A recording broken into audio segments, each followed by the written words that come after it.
let's just say that your activity life is like this balloon, okay? And when you're a little kid,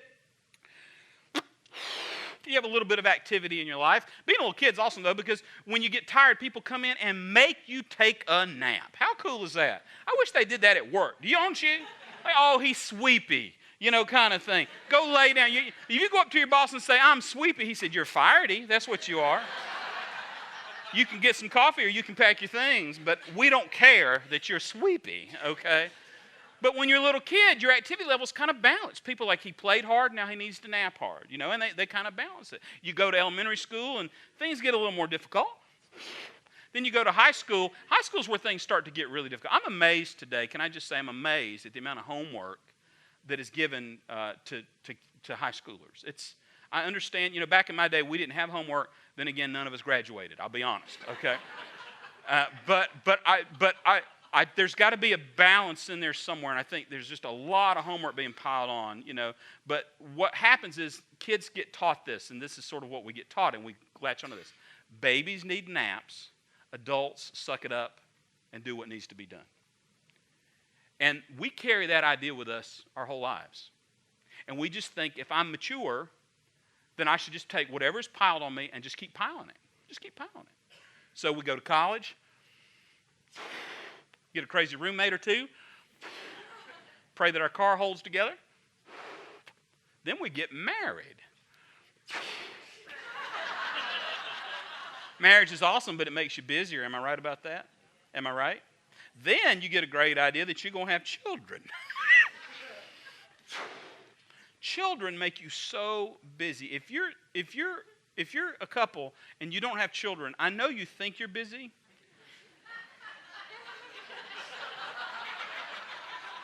Those of us with children, when you tell us how busy you are, we laugh inside. We're not mad at you. We just think it's really cute. We really do. Isn't that adorable? They think they're busy. Yes. You own a cat. That's awesome.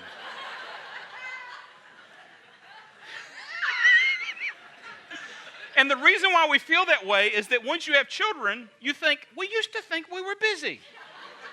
What did we do? I don't remember what we did. I honestly, what in God's name did we do? For us, it was 3 years before we had a child. We were so busy. And then we had a kid, and we're like, what would we do with those 3 years? Were we just sleeping? I don't know. But you have children, and then things get a little crazy because your children need things. You got to go to PTA and gymnastics and tap and taekwondo and swimming. The coach says she's really good at it. Also, they need you to pay a little more. Are you feeling the tension?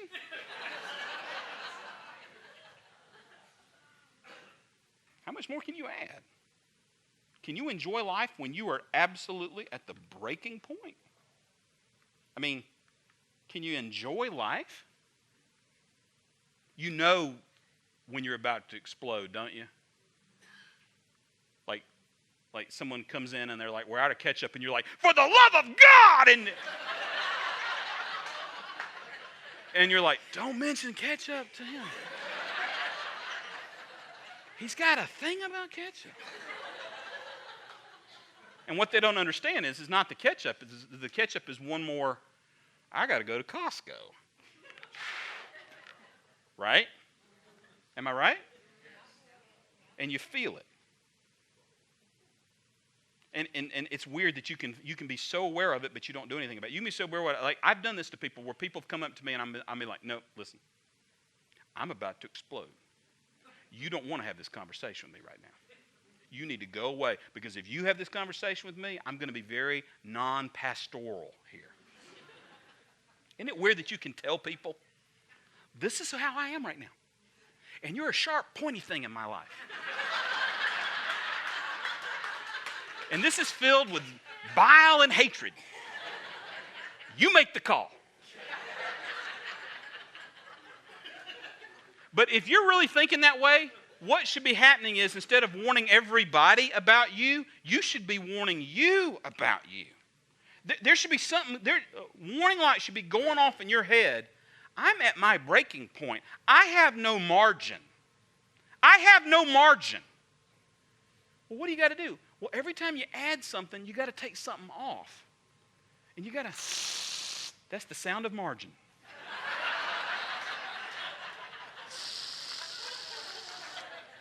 So sure, we can add swimming. Yeah, swimming for the kids. Okay.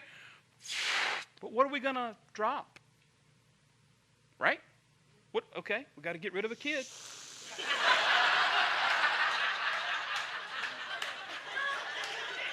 Been meaning to do that anyway. So make the call. No, get rid of the cat. But do you guys get what I'm saying? You can't do everything. And you were taught mature people can just suck it up. Well, yeah, you can to a point, but you have your limits. And you got to decide, am I going to live beyond my limits? Am I going to live stretched out to just beyond my limits? Which that's where most of us live. Or I'm going to have some margin. I want to be really clear. You're never going to have a stress-free life. Not in this world. But you can live a life that's not at the breaking point all the time. God's never called you to that. Never called you to live at the breaking point every moment of every day. That's not the life He has for you. Something else is driving you at that moment. Not Him. He's not going to drive you that hard. God says, get some margin.